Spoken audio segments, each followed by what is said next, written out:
In the heart of the galaxy, the Galactic Council convened.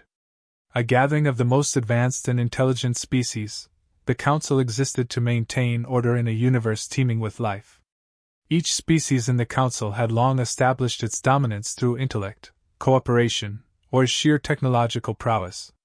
They prided themselves on their civilized nature, viewing lesser species as primitive or insignificant in the grand scheme of galactic affairs. But this time, the topic of discussion was different. Humanity, an emerging species, had caught the attention of the Council in a way no one had anticipated. At first, humans had been regarded as primitive, barely worthy of notice. Their entry into the interstellar community had been late and unremarkable. They weren't the most technologically advanced, nor did they possess the innate psychic abilities or biological enhancements of other species. In the eyes of the Council, humans were a curiosity, nothing more. But recent events had begun to shift that perspective. One by one, Council members raised concerns.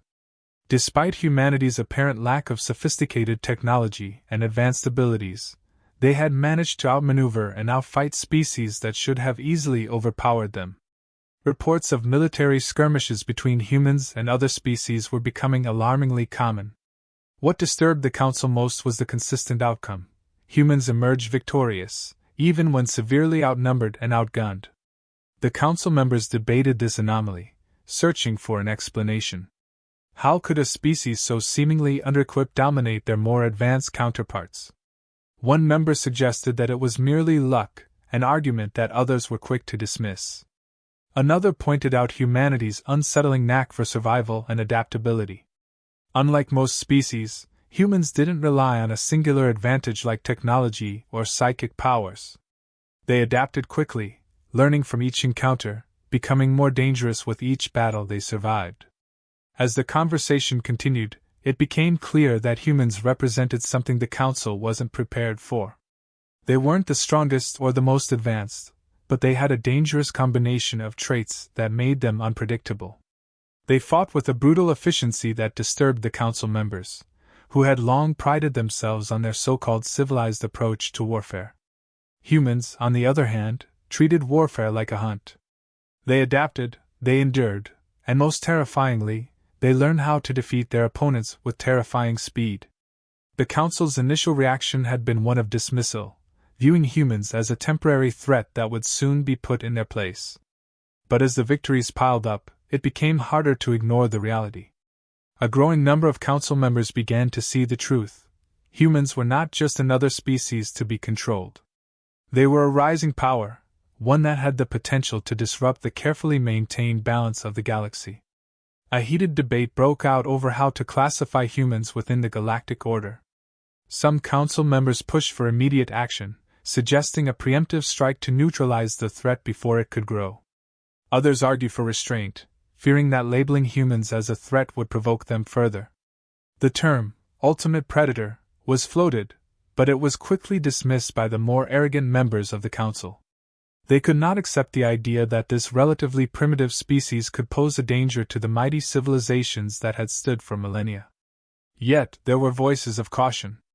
A few Council members, more observant than the rest, pointed to the patterns in humanity's behavior. They warned that humans had a predatory nature unlike any species the Council had encountered before. It wasn't just their adaptability that was alarming, it was their relentless drive to survive and conquer. No matter how dire the circumstances, humans found a way to turn the tables on their enemies.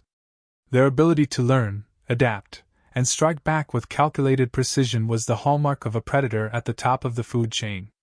As the debate raged on, tensions within the Council began to rise.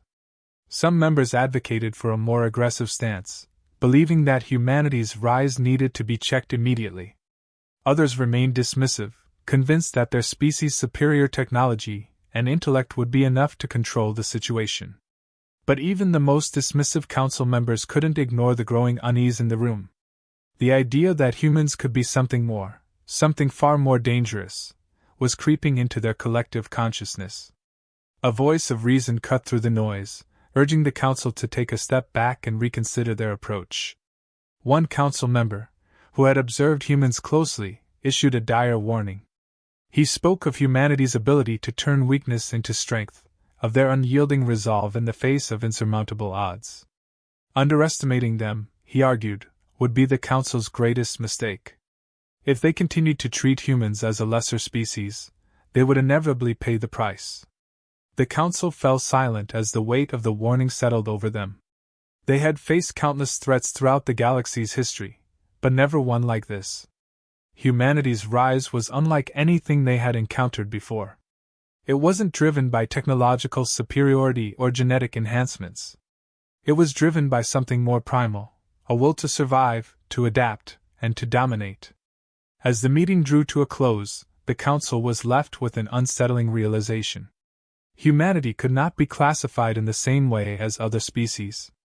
They weren't defined by intellect or technological prowess.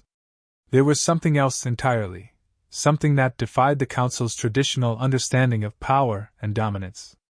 They were predators, and the galaxy was beginning to understand just how dangerous that made them. The decision had been made. Despite the warnings from a few cautious members, the majority of the Galactic Council believed humanity could be subdued with a swift, decisive strike. The arrogance of the Council ran deep, rooted in the belief that their advanced technology and superior strategies would crush humanity before they could become a real threat. So, they deployed their elite hunter squads, units composed of the finest warriors from various species, each trained to eliminate threats with surgical precision. These squads had faced down rebellions, insurgencies, and rogue species, always emerging victorious. In their eyes, humanity would be no different. The orders were simple: neutralize key human outposts and colonies. The Council expected these missions to be quick, surgical strikes, eliminating the human threat before it could gain momentum. The hunters were dispatched to several human settlements, expecting to find a disorganized and poorly defended species, easy to overpower.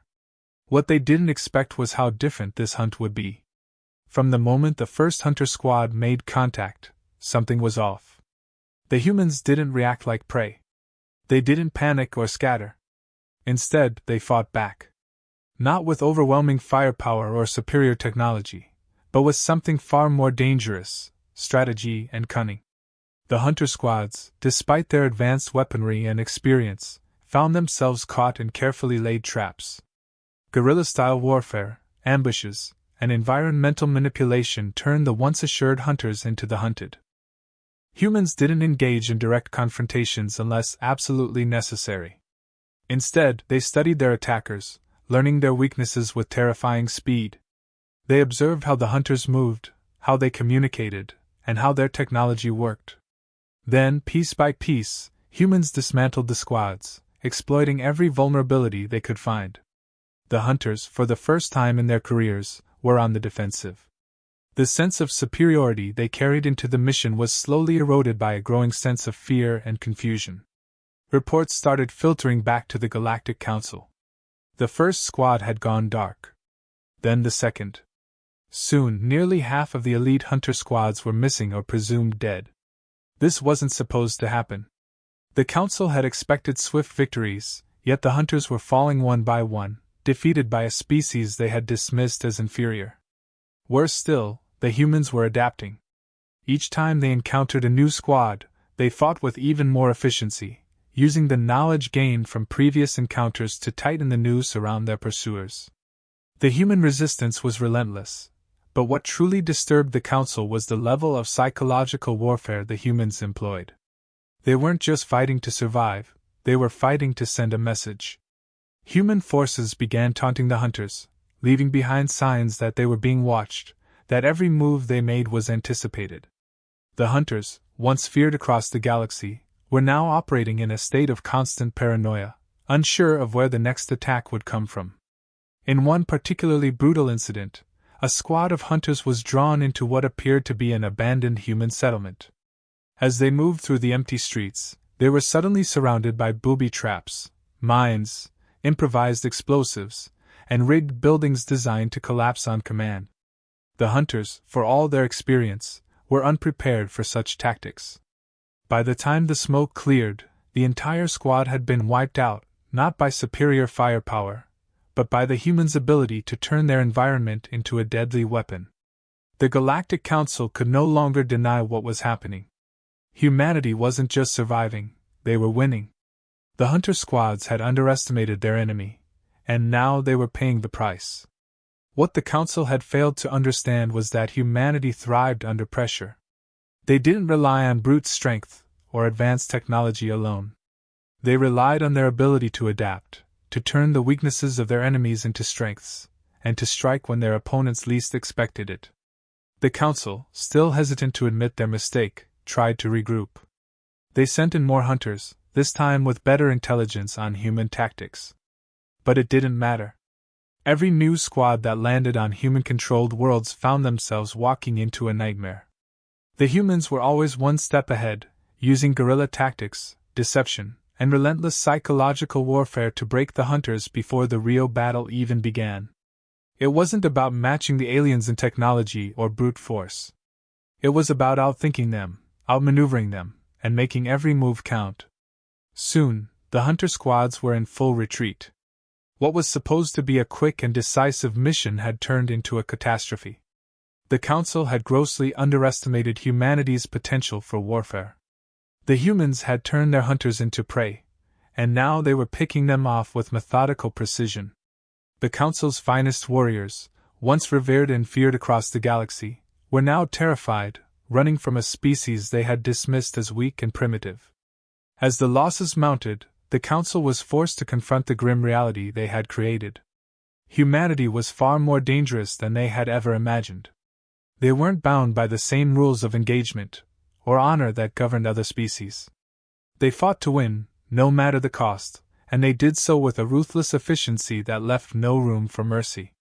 The humans were proving, with every battle, that they were the ultimate predators in this new conflict. The final blow to the Council's arrogance came when a surviving hunter squad managed to transmit a message back before being completely wiped out.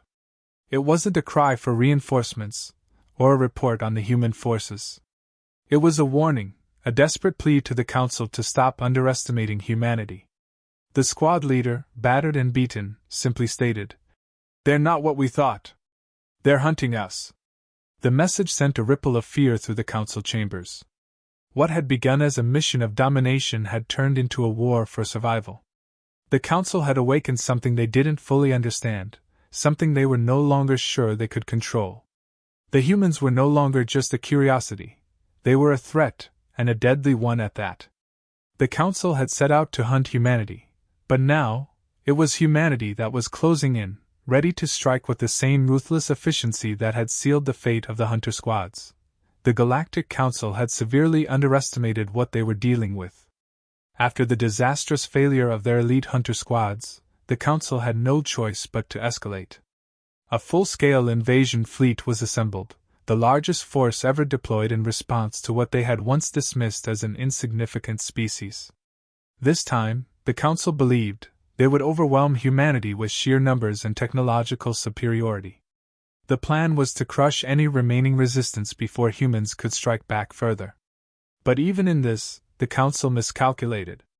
When the fleet arrived at Earth's orbit and in human-controlled territories, they expected an easy victory. They believed their superior weaponry and advanced ships would bring the humans to their knees. What they encountered instead was a war of attrition unlike anything they had prepared for. Humanity didn't meet them head-on. There were no grand, decisive battles.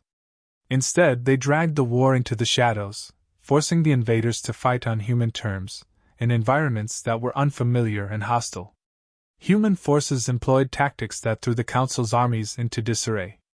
Guerrilla warfare, precision strikes, and sabotage became the human hallmarks. They knew they couldn't win through direct confrontation, so they didn't even try. Instead, they used the Council's arrogance against them, drawing their forces into prolonged engagements where they could chip away at their numbers, resources, and morale. Humans turned their cities and colonies into fortresses, but not in the traditional sense. Instead of standing their ground, they fought from the shadows, using hit-and-run tactics that left the Council's forces exhausted and demoralized. One of the Council's greatest mistakes was believing that humans would fight like any other species. They assumed that once the main invasion began, The humans would resort to conventional warfare, but humanity had long since abandoned the rules of engagement that the Council was accustomed to. Instead, they exploited every possible advantage, no matter how small. They attacked supply lines, sabotaged equipment, and used the terrain to their benefit. The Council's soldiers were constantly on edge, never knowing when or where the next attack would come.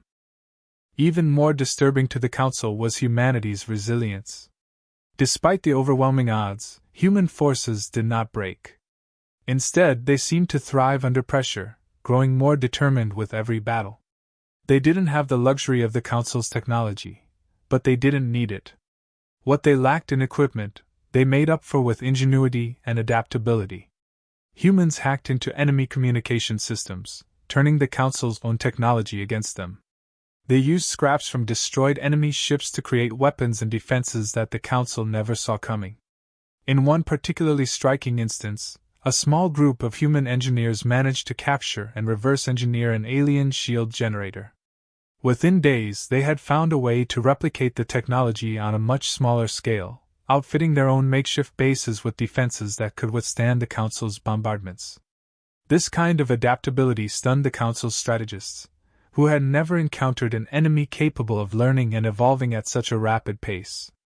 The war wasn't just being fought with weapons. Humanity's psychological warfare continued to wreak havoc on the Council's forces. Humans had a deep understanding of fear, and they used it as a tool. Propaganda spread across the galaxy, showing the Council's forces being outsmarted and outmaneuvered by humans at every turn. These broadcasts weren't just meant to inspire their own people. They were designed to break the Council's morale. Footage of human victories, along with the growing rumors of legendary human soldiers who could appear and disappear at will, began to circulate among the Council's ranks. As the war dragged on, it became clear that the Council was not prepared for this kind of conflict. Their soldiers were trained for direct combat, but they were ill-equipped to deal with an enemy that fought on so many different levels. Humans didn't just engage them in battle. They attacked their minds, their resources, and their sense of security. Every time the Council thought they had found a way to counter the human resistance, they were met with new and unexpected tactics. The Council's soldiers began to grow weary, their confidence eroding with every passing day. Supplies were running low, their fleets were spread too thin, and the constant stress of fighting an enemy that never seemed to tire was taking its toll. Desperation set in. The Council's commanders, once so sure of their superiority, began to make mistakes, overextending their forces in a futile attempt to secure a decisive victory. These errors only played into humanity's hands. Humanity, on the other hand, was relentless. They had transformed the war into a test of endurance, one in which they thrived. Unlike the Council species, who had grown comfortable in their superiority, humans had spent their entire history fighting for survival. This war was just another chapter in their long history of conflict, and they were determined to win it, no matter the cost. It wasn't just about defeating the Council's forces, it was about sending a message. Humanity was not prey, and they would not be dominated. Every victory, every act of defiance, was a declaration that they were the true predators in this war. They were proving, battle by battle, that they could endure anything the Council threw at them, and they were not afraid to fight dirty if it meant winning. As the Council's forces faltered, the humans pressed their advantage. They launched a series of coordinated strikes against key Council installations, crippling their ability to maintain the invasion. Entire fleets were left stranded as human sabotage teams destroyed fuel depots and communication relays. The Council's ships, once symbols of their dominance, became isolated and vulnerable, easy targets for human strike teams. The Council had believed they could crush humanity through sheer force of numbers, but they hadn't counted on the sheer tenacity of their enemy. They were learning, too late, that humans didn't just fight to survive, they fought to win, and they didn't care how long it took. The Council's grand invasion was turning into a costly disaster, with no end in sight. By now, even the most arrogant members of the Council could see the writing on the wall. Humanity was not a species that could be easily conquered. They were the ultimate predators, and this war of attrition had proven that beyond a doubt. Every move the Council made only strengthened humanity's resolve, and the Council's forces were slowly being worn down, one battle at a time. The humans weren't just holding their ground, they were advancing. The Council had lost control of the war, and they knew it. What had started as an effort to eliminate a perceived threat had backfired spectacularly. Now, the Council's forces were the ones fighting for survival, and humanity was showing no signs of backing down. The realization had finally set in. This war wouldn't end in a victory for the Council. Humanity had become the ultimate predator in this conflict, and they were ready to see it through to the bitter end. The Galactic Council was cornered. What had started as a confident attempt to crush an emerging species had spiraled into a nightmare they couldn't escape. The Council's forces were scattered, their supplies depleted, and morale was at an all-time low. Humanity, once viewed as a minor inconvenience, had transformed into their greatest threat. The war had dragged on far longer than anyone had anticipated, and now it was the Council that was fighting for survival. Every plan they had devised had been outmaneuvered, every strategy met with human ingenuity and ruthlessness.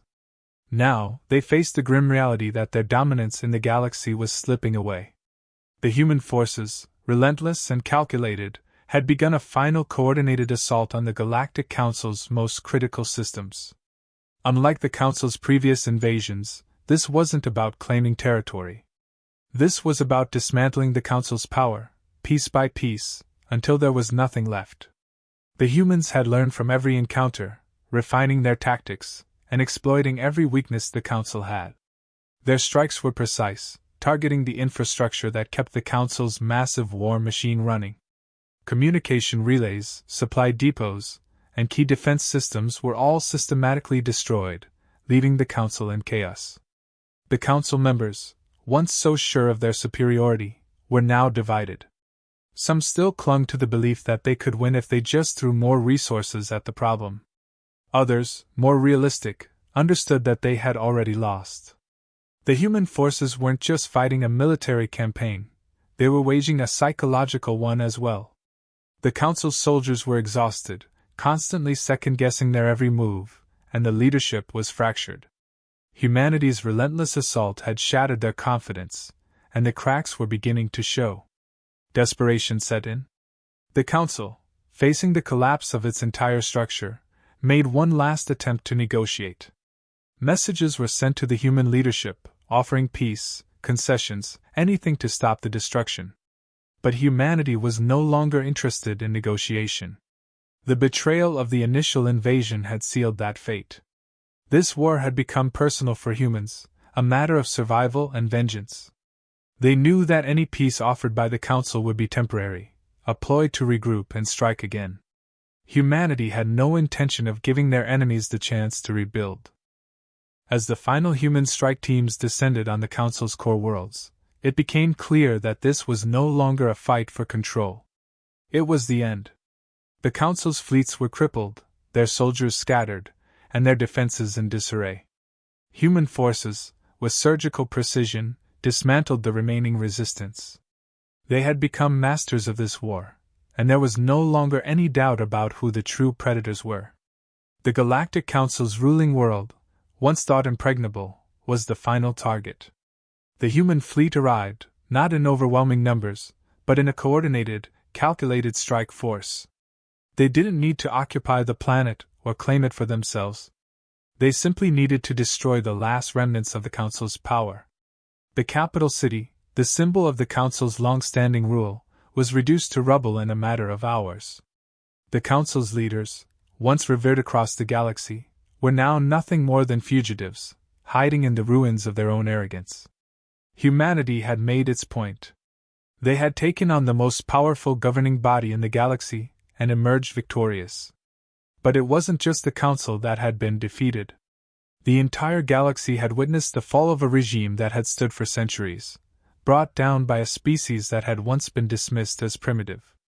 Humanity had shown that they were not to be underestimated, that they were capable of far more than anyone had imagined. As the Council's leadership was captured and brought before a human tribunal, the galaxy held its breath. The remaining Council members, broken and defeated, tried one last time to plead for their lives, to offer something, anything, to avoid the consequences of their actions. But humanity had no interest in mercy.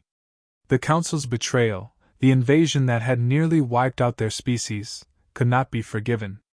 This was not about revenge for the sake of it. It was about ensuring that no one would ever challenge humanity again. The human commander, standing before the tribunal, delivered a message that echoed across the galaxy. Humanity, he declared, was not the prey in this war. They had never been. From the moment the Council had decided to strike, they had awakened something far more dangerous than they had ever anticipated. Humans weren't bound by the same rules that governed the rest of the galaxy. They had been forged in the fires of survival, and that had made them the ultimate predators. The trial was swift. The Council leaders, once so powerful and feared, were sentenced for their crimes against humanity. But the real sentence had already been carried out. The Council, as a governing body, was dead. Their fleets were in ruins, their soldiers scattered, and their worlds now vulnerable to the very chaos they had sought to control. Humanity had not only defeated the Council, they had dismantled its very foundation. With the fall of the Galactic Council, humanity stepped into a new role. No longer were they an upstart species trying to carve out a place in the galaxy. They were now one of the most feared and respected powers. Their ability to adapt, to fight, and to win had earned them a place at the top. But this wasn't just a victory for humanity, it was a lesson for the rest of the galaxy.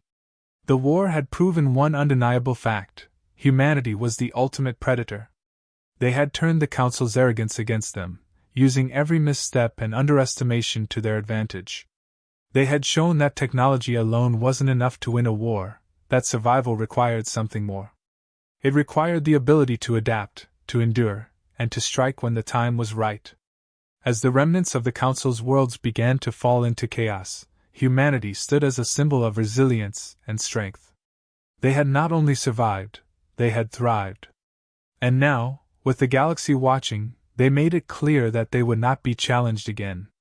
Those who had doubted them, those who had sought to dominate them, had learned the hard way that humans were not prey. They were the hunters, and anyone who dared to cross them would face the same fate as the Galactic Council. The galaxy would never be the same. The balance of power had shifted, and humanity now held a position of dominance that few could have predicted. But this wasn't just about power, it was about survival. Humanity had fought, not for conquest, but for their right to exist. And in doing so, they had proven beyond a shadow of a doubt that they were the ultimate predator, the apex of survival in a galaxy.